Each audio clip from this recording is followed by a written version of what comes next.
So this is exercise 3. So you have a plane wave in a non-magnetic medium. Okay, so this is the equation for its electric field. So you have to find the direction of wave propagation, find the lambda, find the f, and also find the epsilon r, and also find the h. Okay, so let's look at the solutions. So non-magnetic medium, it means that the mu r is equals to 1. Okay, so this is the questions. So the first one is to find the wave propagations. So by looking at these equations, this is positive z here, so it means that the wave is propagate in the negative z directions. Okay, and for the b, you have to calculate all these three things.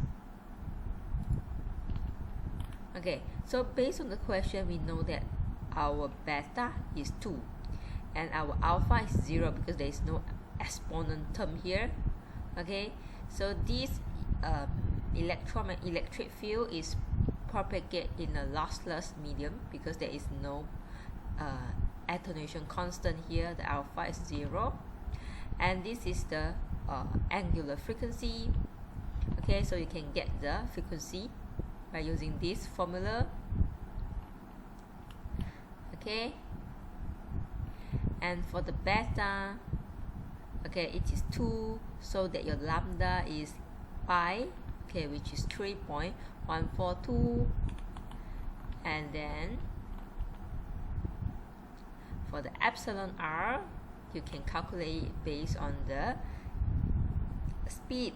Okay, so here there is a formula for the speed. So by using the omega and also the beta, you can calculate the speed, and then from the equation of the speed, okay, we place it here, you can calculate the value of your epsilon r. Okay, and last one is the equation, okay, of the h. So we will use this one.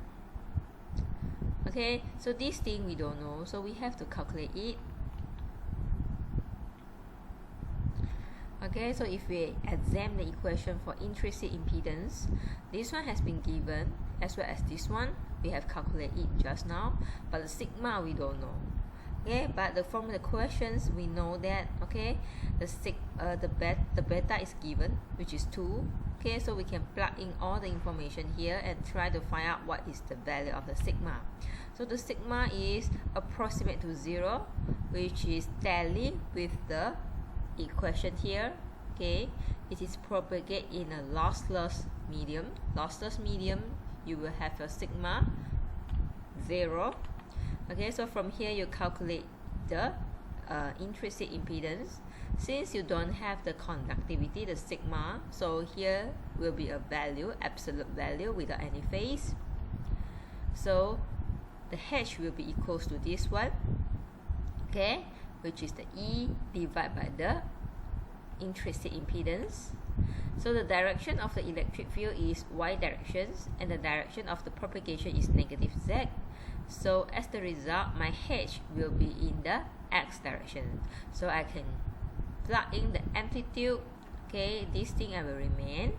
Okay, and also the direction of my h here.